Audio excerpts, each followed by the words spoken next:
Tonight on Let's Talk About Health, we ask the question, is my weight a good indicator of my health? Plus, if you want to go on a diet, we might have the best diet plan for you. And the story of how being severely overweight nearly cost a man his life. All that and more on Let's Talk About Health.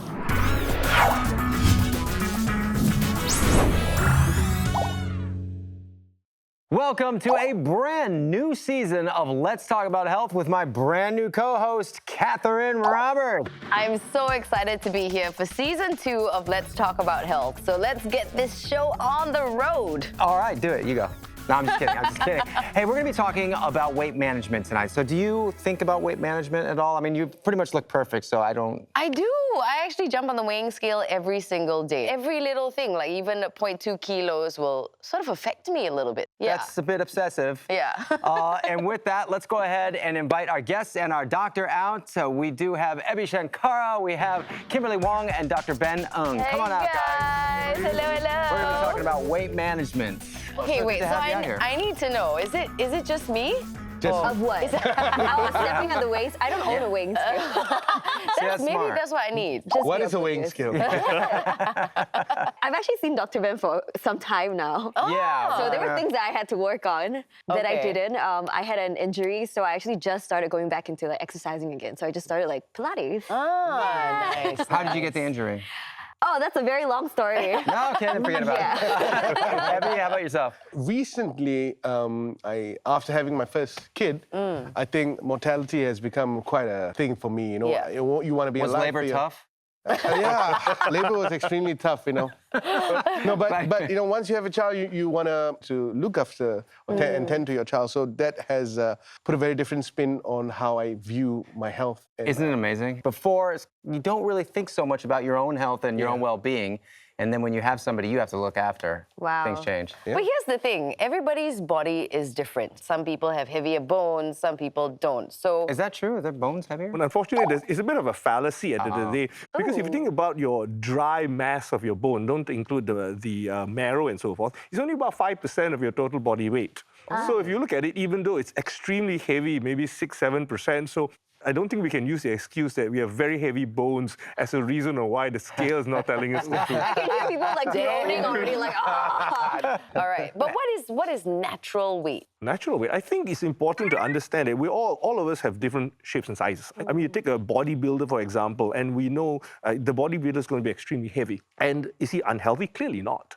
Some people use the body mass index, you know, where you divide your weight by your height squared. You have a value, but it doesn't tell you what you're made of. And I think the important thing to understand is that we're not just looking at your weight, we're not looking at your BMI, but what you're made, and which in other words, how much muscles you have. Because we have to understand muscles, they are metabolically active. So if you talk about, oh, I have too much sugar, I have too much cholesterol, the more muscles you have more consumers to absorb that sugar, to absorb that cholesterol. So you're actually much more healthy that way. Well, Abby and Kimberly came to you recently, and we've got some tape. Let's check this out. Let's see what happened over there at the doctor's office. I see the nervous faces. Wow. What is that? A breathalyzer? That is the... Was she drinking? Was Kim drinking? Well, that's Kim measuring her metabolic rate and Abby as well. So what they did was they breathed into a machine, and we can measure how much energy you burn a day. So sitting down, we need to use energy for us to generate heat for the heart to pump blood across the body, and more importantly, how much fat and sugar you burn from that energy. Right, so now we've got Kim's results. Fully exposed for the world Fully to see. exposed. I'd grade that an A+. It looks like an A+. So what are we looking at, doctor? From the weight perspective, you can see Kim's slightly underweight, but more important, which is the fat mass that Kim has, tends to be normal. However, her muscle mass is low. So I think, first of all, we understand muscles are healthy. So Kim's muscles need a bit of work. I think the core region needs the most work here. We need to improve that muscle mass, not just to use the muscles, but to increase the amount of muscles that she has. What does she need muscles for? She's a DJ. So I don't know. Control the panel. Yeah, control the panel, exactly. Well, let's go ahead and check out Abby's. What do we got here? Well, Abby's a bit of the opposite there. He said, wow. This is another very, very important thing. You see the total weight being high compared to the desirable. Clearly, then then everyone's, oh, he's extremely overweight and so forth. Clearly not. When you look at a BMI, again, same message, very high. But if you look at his composition, Abby's remarkably strong. Abby's Yeah. not Yeah. muscle, Yeah, you know. He's 70 kilos of muscle. Yeah. I think all of us need to lose a bit of weight, Abby included. If you start cutting down your food, will you lose fat? Yes, you will. But you lose muscle as well. But you have some muscles to lose. Right. See it, And that's yeah. a good position. Abby's got a lot of muscle mass and it's above the desirable. Is that a thing to be worried about, or the more the better? The more the better. A good measurement of metabolic health, and metabolic is how we use energy, is what we call fat-free mass. Now, that's a very good measurement of actually how healthy you are. So the people say, oh, turn your fat into muscle. Does that actually happen or no? No. I mean, at the end of the day, fat cells are fat cells, Yeah. muscle cells, so you can't turn it around. They're completely different things. The important thing is how you plan to do that. Because many people say, I'm just going to cut down my food. The problem, again, when you cut down your food, you eat less or eat less than you're supposed to, Yeah. you're going to lose fat and muscle. And also, what I've found is a lot of people who are really trying to lose weight fast don't understand that it's a lifestyle that gets you there. If you cut it so fast, yeah, you might be able to drop that weight, but there's no way you're gonna maintain that, because in your head, it's like the only way to lose weight is to go hard, and then you're gonna go right back to where you were. Yeah. And you didn't learn how to just be in a good spot. Yeah. And I think we have to be very, very clear about this. If you eat less, so you're going to burn less energy. And on top of that, there's the health component as well, your immunity. If you start starving yourself, you're going to lose that weight, but you're going to become unhealthy. Does that mean that a high metabolic rate means that we lose weight faster? Sort of. I mean, the metabolic rate essentially measures how much energy you burn a day. But what we don't always measure is, out of that energy, are we burning fat or sugar? Because there are two components the body wants to burn. So whether if you're burning more fat, Right, so then that's you like tend to lose keto, more. kind of that whole... Sort of. I mean, the principle of keto is that you're forcing the body to burn fat because you're eating nothing but fat. So it may work for a certain group of people. Wow. Yeah. So many components. So how do we get a higher metabolic rate? Is that something we Can can you build it? Can you work make it? on? All of us who want a high metabolic rate ages you faster. You are not looking for a very, very high metabolic rate. You're looking for a good metabolic rate, which is suitable for your body. So yes, so the metabolic rate has to be correct, and you have to have the correct amount of fat burning and sugar burning capacity. Wow. Alrighty, when we come back, we're gonna talk about dieting and tailoring a meal plan for your body. Also, we're going to share the story about how being severely overweight nearly costs a person their life. Stay with us.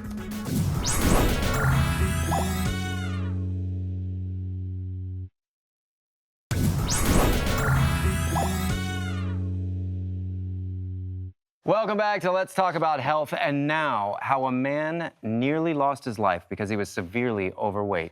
Here's his story. I'm Berb. I'm 57 years old, and this is Sham. We've been married for 21 years, and we got 3 children. Never bother about health.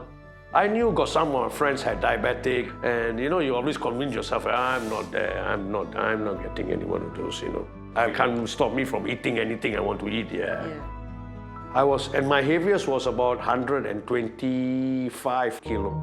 I've always encouraged him that, you know what, you need to watch what you eat. But he'll say, you look at my schedule, I'm so busy. He says, I work hard, I deserve to play hard. He didn't want to listen. When I was 47, I was found out that I'm diabetic. It really affected me in the sense like, I'm going to lose one of my finger like one of these guys. And, it was like nightmares coming in. He was really like stunned, He's like, then I eat what? This can't happen to me. And I'm telling him, if you don't want to be like other people that amputate their leg, right? As a result of his weight, Burb's diabetes snowballed into other health issues such as heart problems and severe sleep apnea. I was driving in MCE with 6 guys behind me, and I fell asleep. And I woke up and my vehicle was swaying, and I tried and brake and I bumped into the fella in front of me. It was really terrifying. He could have killed somebody. And I kept telling him that, you know what, you need help. You need to go and see a doctor because this is something serious. Heeding his wife's advice, Burb and Shamini decided to head to the A&E, only to have Burb collapse while waiting. So we walked into AH. just told them what happened, this and that. And then they just put me in observation. And the next thing I knew, I woke up, I was in one mask on my face, and doctor come and tell me, cool down, calm down. They made a call to her and tell her that your husband got 6 more hours. If his carbon dioxide do not come down, we are going to make a hole and put him on a life-supporting machine. I couldn't believe what's happening. I was just wondering, how we're going to pull this through. I have 3 young kids and I don't work. So all these things were going into my head. I was sent to the ICU for 5 days. After that, the whole thing actually was about 21 days it took me, landed in the hospital, which was really something I never expected. The whole ordeal about me happening, I saw my wife crying, my kids. That was a turning point. It occurred to me that it isn't my life anymore. We're actually living for our family, That started to eat me up. And from then, started to listen what the doctor said. So we made an appointment and we went to see Dr. Ben. He met up with Dr. Ben. He told us, you need to manage your weight. Once your weight comes down, all your health conditions will improve. Many people take diabetes very lightly. And I think you shouldn't be blaming genetics that you are going to get it. Everything is your diet. It's what you want. If you really want to do this, it can be done. You can beat this diabetes. That is amazing, yeah. So sleep apnea almost killed him and other people as he was driving. How does weight factor into that? I mean, at the end, sleep apnea, simply put, is a mechanical obstruction, isn't it? When we sleep, our muscles relax. If you are, unfortunately, like me, with a thick and short neck, if you put on a bit of weight, the airway tends to close when you breathe at night. Yeah, and then that's what apnea is. People with sleep apnea, their sleep's always interrupted. They stop breathing, then they wake up. They stop breathing and they wake up. So they're extremely tired throughout the day. And one of the signs suggestive of sleep apnea is you just constantly fall asleep. When you're even talking, driving, the minute there's a moment where you can just calm down a bit, you fall asleep. We all know this, that, if you're overweight, chances are you're probably going to be diabetic. But how does that happen? I think the easiest way to understand it is this. Ultimately, the bigger you are, the more inefficient your body is in using energy. And sugar is one of the many sources of energy. So if you get very big, your body's struggling harder, and one of it is to metabolize energy. So your sugars are one of the things that go up. So if you think in diabetes, at the end, all the food we eat is supposed to be used up in the body, goes into your intestines, stays in the blood, and gets stuck. So it comes in 2 factors. One, the inability itself of the body to process energy already shows you the body's already damaged. Second of all is the presence of sugar within the bloodstream itself, and that causes organ damage as well. That's why in many people with diabetes, you'll notice that your cholesterol's high, your blood pressure's high, and it's not the diabetes that's doing it. It's just because your body can't manage energy properly. So how do you prevent getting diabetes? I think staying healthy is extremely important. Getting a good body composition, getting enough exercise. We talked about muscles absorbing sugar, so you've got lots of muscle strength. You're using the muscles while exercising, and you don't overload the system by taking too much sugar in. So like you were saying that I need to build more muscle, or like what is my body doing Does now? she need to eat more to gain weight, to He put was on muscle? telling me I need to eat more protein. There's no point doing all the exercise in the world if you're not getting enough protein to actually build the muscle strength up. Okay. So what you need to do is get enough protein in, then do the correct kinds of exercises, resistance exercises in particular, then build that up. Once you find out that you have diabetes, can you reverse it? Well, the shortest answer is depends. We talked about type 1 briefly. In a type 1 is a situation where your body is not producing insulin at all, and there's really nothing very much you can do. While in type 2, you have a body that's resistant to insulin. In other words, it's not working efficiently. Your insulin may be 20%, your body is 50%, for example. There are many variations to diabetes, so you can always fix your body to an extent.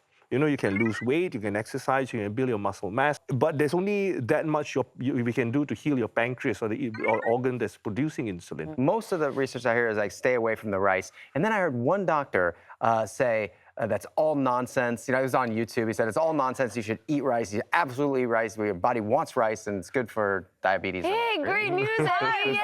Yeah. That one guy. Let's talk about, I think moderation's important. I don't think that we're going to cut everything away. I mean, look, we enjoy our food, don't we, guys? I mean, at the end of the day, there's pleasure and so forth associated with that. There's no point being very, very healthy and just, you know, hating every meal that you have. But I think from a pure health perspective, I think we do need to control the amount of carbs and sugar that we do eat. Coming up, we're going to talk about going on a diet plan and what might be good for you, which diet will work for you. So stay with us. Don't go anywhere.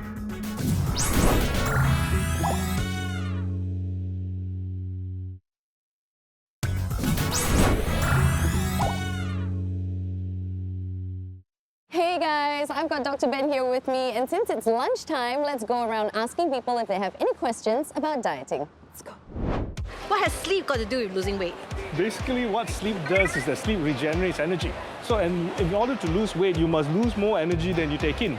So if you're not willing to use energy because you're lacking in sleep, then you can't lose weight. So you have to make sure you get adequate amount of sleep. But what if I am working out till late and I'm cutting back on my sleep? I think it's going to be harder because what happens is that you only got that amount of energy to use up. So when you use that up, you start to conserve. Same thing with sleep. If you don't get enough rest, then your body's not willing to burn enough energy. Good. Tell that to my boss. Intermittent fasting how does it work for people? Is it good for people? Does it mean 16/8 is the best kind of intermittent fasting? I don't think we need to get religious about the timing and all that. The principle of it is that you're actually limiting the amount of time you can take calories. But there's nothing magical about it. If you're eating too much in those 8 hours, for example, then you're still going to get fat. So does ketogenic diet work? I think that's an excellent question because many people nowadays are actually going for a keto diet, isn't it? I think it really depends on your metabolic rate. So everyone is different. I'll be very careful because when you make keto diet, you're really thinking about cutting the carbs completely. Now, I think that can potentially be dangerous. Ketogenic diet sounds like a very sexy word. Perhaps the best way to go for is a lower carbohydrate diet. And I think that's very important because that will help your overall metabolism and potentially get your weight down as well. Actually, I have a question about how to gain weight. Like, I'm looking for ways to put on a bit of weight. I think what's important is that when you talk about gaining weight, there are two kinds of weight you can gain, muscle and fat. So be very, very clear when you want to gain weight, we're not looking at gaining fat, but gaining muscle. So what you really need to, principally, you need to take more protein, and unfortunately, there's no secret. You need to work hard. You need to start doing those resistance exercises and all that, keep the correct heart rate, and you'll start to gain weight, good weight. Either that or you just follow me in makan. You should be able to. Welcome back to Let's Talk About Health. So I guess we all know that dieting is a huge part of staying in shape and keeping healthy. Here we have a calorie game. My stomach is growling. Are we all just hungry? And basically, all we'll need to do is to guess which of the two dishes has less calories. Okay, wait, I have a question. Okay. So what is the average amount of calorie intake for like men and women per day? As a rule of thumb, it's about 2,200 calories for men and 1,800 calories for women. Because I have my smartwatch and then looked at my calories average burn for a day. The minute I saw what I am expending in a day, and then looked at what I'm eating in a day, it was so easy to go, oh, if I just get rid of that one, then I'm under. It's like, so just know what you're expending and know what you're eating, calories in, calories out. And I don't do it every single day, just once all I did it, and then I understood. And we do, interestingly, once we consume all this food, we do spend quite a lot of energy digesting the food. So almost 10% of our energy per day is used digesting food. Okay, shall we make our guesses? So we've got egg prata and the plain prata. Wow. And the other contender in this round one is Yong Tau Fu Laksa. I can see the oil in the Yong Tau Fu Laksa, but I feel like the prata. I'm gonna go with Yong Tau Fu. I'm going with that too. Am I the only one? Because I think there's so many calories in that sauce there. The food, the oil. I guess you can flip it over for these two and see. There's answers? Yes, there at the are bottom. answers. Okay, wait, so 1, 2. 460 calories, 6 there. 630 Wait, the name of the game was to pick the one with less calories. Oh, so we lost.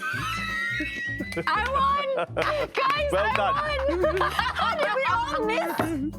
Less calories. How did we end up picking calories. Cat wins. I got it wrong. I got it You wrong. got to pick the one that has the less calories. Because although the calories are less in the prata here, you're really looking at the laksa yong tau fu here, and you have protein, you have other different things which are good for you. There's vegetables in there as well. Simple things you can do, you can change the half of the calories in the laksa is actually the soup. Right. So if you really like that, just don't drink so much of the soup or change it to something clearer. Okay, Yeah. so now don't forget, we're picking the dish with the least calories. Okay. Well, let me ask you a question over on that one. Were you picking the prata because you thought it was more or less? Oh, Like, I did thought you it was made a more. you made a mistake too. We all made a mistake. We all got it wrong, but I still got it right. Okay, let's go.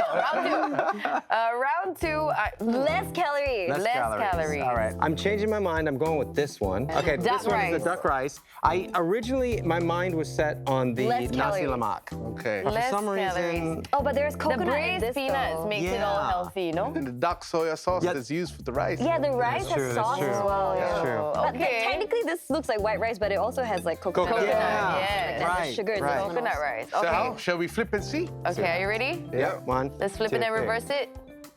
7:06. 6:30. We won. Less. I just don't understand how these two dishes have more calories than those two dishes.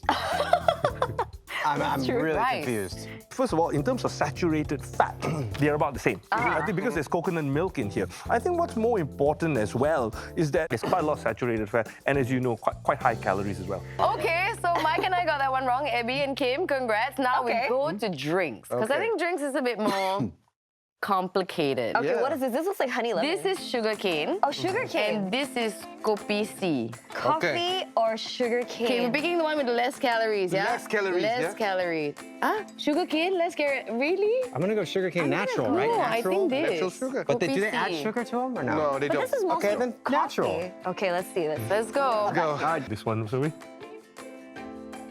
Oh my gosh! Calories, that's us with the kopi C. Because sugar cane is so Sugarcane can't deceiving. be. It's all Sugarcane sugar. can't be. I'm never giving anybody Sugar advice cane. about ever again. First thing is that sugar cane, a lot of sugar. If you really think about what the HPB is recommending, this is about 80% of all you need a day. And what's sometimes a bit deceiving is when you start hearing juice and we think, oh, it's got a lot of vitamins and minerals. It does, to be fair, it does. In terms of mineral value, certainly that's better than your coffee.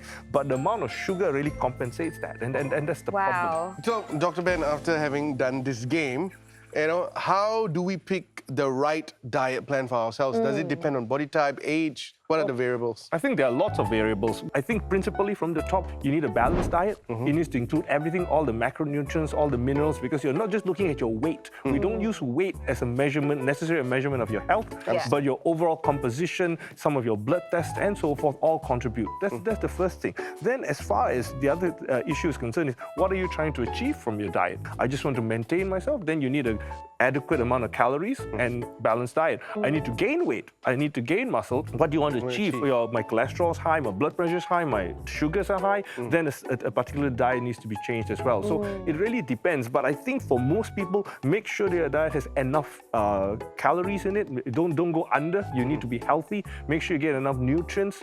Control your carbs. Control your sweetened beverages. But the rest, enjoy yourself. I think food's for enjoyment as well. Yeah, So there has to be don't some starve balance. yourself, right? I think the bottom line here is that we all just need to eat right. Thank you so much, Dr. Ben, for tonight, because we have learned a lot, to say the least. Yeah? Sure. Thank you, Kim, and thank you, Abby. Thank you, Doctor.